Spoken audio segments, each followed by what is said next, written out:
Hey, what's up guys, and welcome back to another episode of Army Men of War Storytime. So it's been a good while since we last did a storytime, and I know a lot of you guys really enjoy them, and it's a really good way to keep you guys up to date with everything that's happening in the land of Plastica. So this right here is the land of Plastica, well, the dimension of Plastica, should we call it. And we can see on the left we have the green territory, which is known as Greenland. Up north we have Blutania, which is prominently this part of the land right here, where my cursor is waving, and they also own half of the Red Union. This used to be the Red Union right here, and they cut this in half by putting a giant wall in between. So further right we have what's left of the Red Union, which is that territory right there.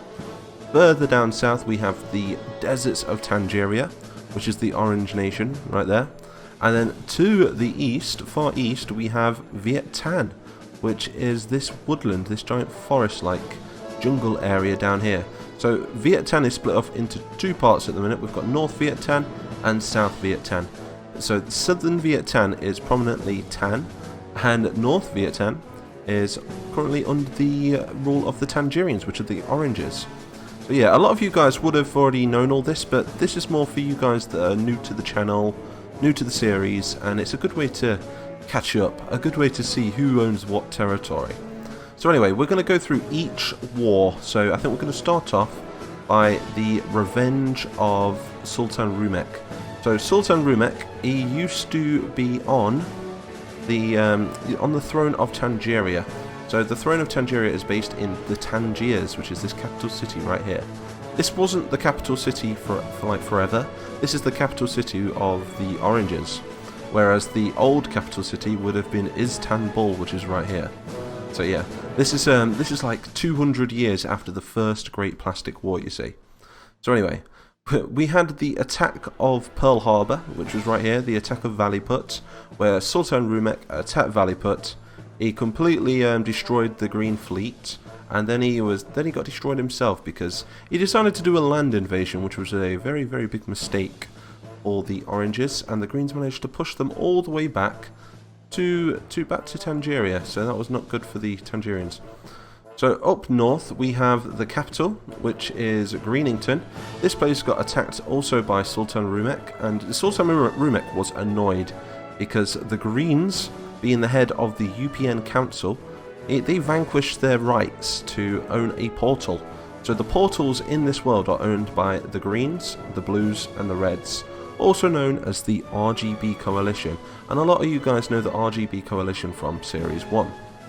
So there's been a lot that's been happening in this series so far. I think we're like 20, 30, I think we're like 30 episodes into Season 2 already, and there's still so much stories to tell. So the Greens at the moment are sided with the Blues.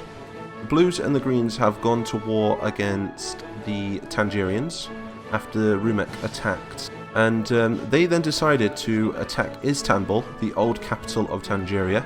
And when they did that, they pushed them all the way back to the Sabertooth, which is over here. And they ended up losing. They ended up getting defeated by the Tangerians. Then they got pushed back, they retreated back to the town, and then that's when the Red Union got involved. They was like, nope, we're not having this. Greens and Blues go home. But the Greens and Blues were like, yeah, okay, we'll go home. So they went off on their merry way. They took their boats back home and then decided to fund a coup. So they staged a coup in South Viet-Tan, and this is where the Tangier-Viet-Tan Wars began. So when they funded this coup, they sent a shed load of money, being plastic credits, which is made up of plastic ingot. So the plastic ingot is prominently owned by the Reds, the Blues and the Greens. So they're the richest nations. And they raised a lot of troops, and they pushed the Tangerians out of southern Viet-Tan into North Viet-Tan. And then General Platos, their leader, who used to be on I think he was like the Tan representative of Tan people, and he pushed them all the way back to Tanoi, where he started doing a rally. And he rallied his troops, but General Tang, the leader of the Oranges in this area, came in and he pushed him out of this town, and yeah, dispersed all of the Tans back down to southern Viet-Tan. And that's when General Lutan and General Kerberos came together. We can see General Kerberos there, there's General Platos as well. You can tell him by his different coat He's wearing a different coat to the other generals. And they decided to go on the offensive, and they ended up taking Tangier-Viet-Tan River, which goes through this middle part here. Then they ended up taking Tangier-Viet-Tan City, and now they're even pushing on the city of Tanoi, which is the capital of Viet-Tan, northern Viet-Tan. And in doing so, they took both of the bridges, so they cut off all trade from Tangier to Viet-Tan. So that was the Tangier-Viet-Tan Wars. And after that, the Reds decided to get involved, and they wanted their bridges back for the trading purposes. And when the Reds invaded, the Tans pulled back, and that's when the Greens and the Blues landed to support the Tans. And when that happened, it kicked off the Second Great Plastic War. So the Greens sent over a lot of airborne infantry, but they couldn't come through Tangier, so they had to go through the Purples. So the Purples recently attacked, if I can find it, there it is. The Purples recently attacked Fort Tan, and in doing so, it distracted the Tangerians from this side of the map, because they were weaker, you see. And now they're holding this fort ransom from the Tangerians, and they're going to get themselves a lot of plastic ingot from that. The Purple Fleet also vanished. We don't know where the Purple Fleet has gone, and the Tangerian fleet is now moving into place to come and take on the Purple Fleet. So the Greens had to use the Purples by making a treaty where they would fly over and land in Pearl, and then fly from Pearl all the way down to Viet-Tan.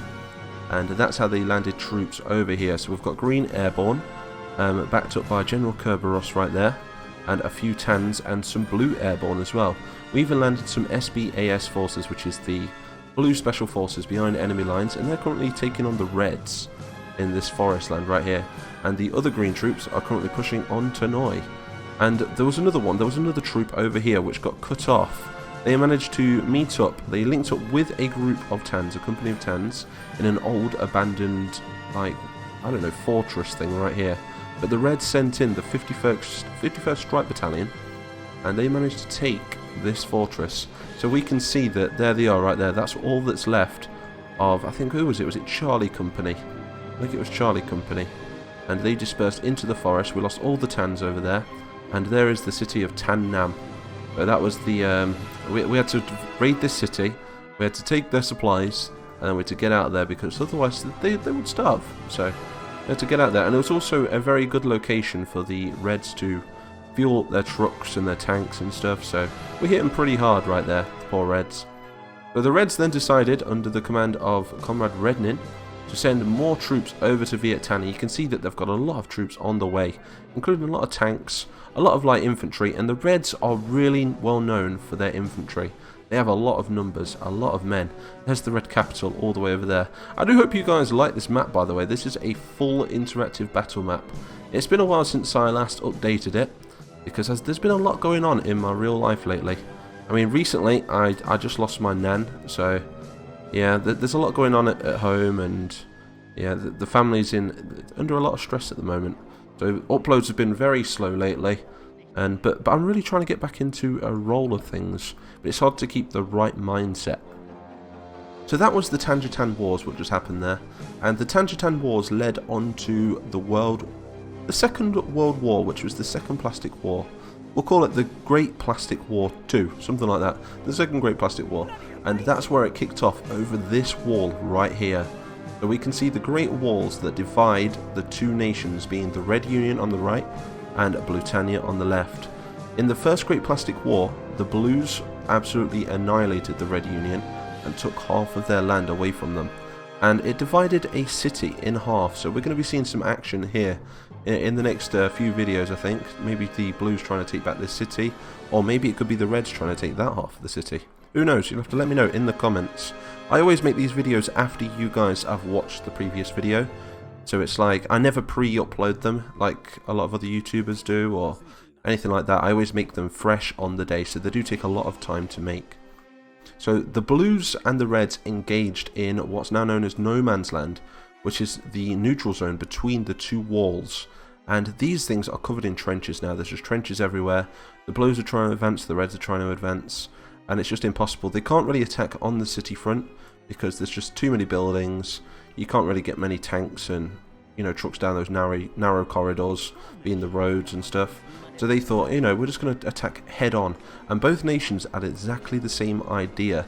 So they're at the moment trying to fight their way through no man's land, and then they're going to destroy the wall, put some ladders up against the wall, blow a hole in it, who knows. There is a lot of gates in these walls as well. If they gain access to those, they will have easy access to the whole of the Blutania. So who knows, maybe the Reds will win, maybe the Blues will win, but both nations are engaging each other at the moment. You can see there's a lot of artillery around the place, and so that's the Red artillery and the Blue artillery, lots of them. The Reds also have a lot of oil at the back here as well, so if the Blues do push through, we could see the Reds' economy just be crippled by lack of oil, which means they won't be able to produce as many tanks, because their oil fields are right behind their wall. So they have a lot of tanks as well. And I think these tanks here, they need to be deleted, I think, because these things attacked in one of the previous videos, and yeah, they didn't do too well, so we'll leave them there for now. So there will be a link in the description to the previous episode of Army Men of War, if you want to go and check it out, and that was the attack on no man's land. But that was where the Reds and the Blues did engage, so if you want to see that, link is in the description. So anyway, one nation that we've not really focused on in this whole series has been the Greys. And if we look up here, we've got the Isle of Growl, and Growl is owned by the Grey Nation. So the Grey Nation is made up of a lot of technology. The Greys are a lot higher in tech, and they have a very big navy. I mean, I've not placed down the navy yet, but I'm going to be placing it down in the coming episodes. And their rivals are the Purples, being Pearl, on the opposite side of the island, all the way down here. So the Greys own the North Sea, and the Pearlonese people own the Southern Sea. So the Greys now at the moment are building up their army, and they have signed a treaty with the Reds and the Tangerians, the Oranges. So they've formed the alliance of Gore, G-O-R, which is the Grey, Orange and Red alliance. And if we look at their position right here, look, we can see that they've got a lot of cities. Their capital is in the centre. Oh, and the Greys do also own the Isle of Gibraltar. And this is Gibraltar right here. This island was assigned to the Greys by the UPN. So the UPN is a ancient society, well, not an ancient society, a bit like the Illuminati, should we say. And it was put in place to stop any wars in the future, and it gave a seat, a bit like Parliament, a bit like United Nations for all nations. The UPN stands for United Plastic Nations, and they agreed that the Greys are higher in tech, and they can use this volcano to manifest power and distribute it fairly to all nations. So who knows, maybe because the Greys have joined with Gore, maybe we could see a green invasion of Gibraltar very soon. So let me know in the comments. I do like you guys to give me a lot of feedback. It's really hard to read the messages on Discord now because there is a lot of them.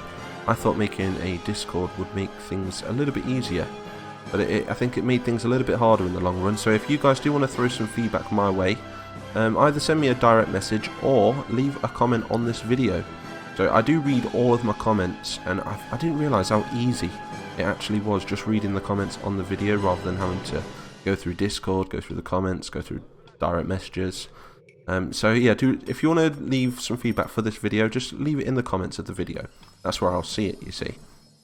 So anyway, that was the spark of the Great War anyway, between the Blues and the Reds. So in the future we could be seeing an invasion from the Reds into Blue territory, depending on who wins in no man's land. And I do let the AI somewhat decide the outcome, as well as you guys.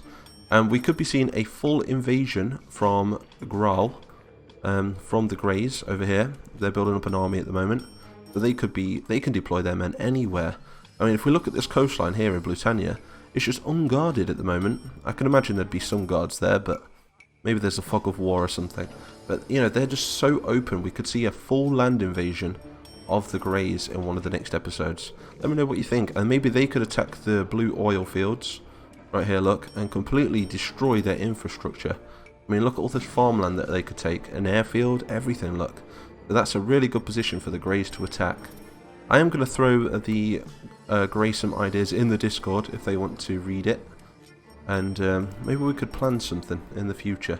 But yeah, I'm going to really try to bring more episodes of Army Men of War out. Like I say, things have been a little bit stressful for me and the whole family for the past couple of weeks now. Things have been very unusual, and it's really hard to keep that mindset to record videos. But I know you guys are very you're very patient. You guys, I know you guys understand as well. But I am going to try for more uploads. I know I keep saying it, but I promise you guys, daily uploads will be a thing eventually. I mean, 20,000 subscribers we've hit now.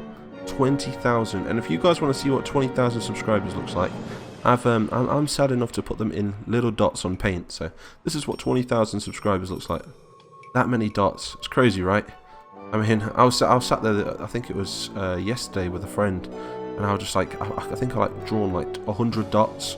And I was like, oh, I don't know, I'm going to times that by 10. Oh, 1,000. Times that by 20. There we go, 20,000. I was like, oh my god, that's how many subscribers I have. So it's a huge shocker to me. I never ever thought that this channel would hit such a high number of subscribers, but it's still going. So anyway, I think that's about it for this video. Hopefully it's gave some of you guys a little bit more insight to what's happening in the series, where everything is located. It'd be awesome if I could make a giant interactive map and maybe build my own website about the series someday. But yeah. So do hit that like button if you enjoyed this video, and also subscribe. Join the Mighty Nation, now pushing on 20,100 subscribers. A huge amount of subs, and I have you guys to thank, so I will see you guys in the next video.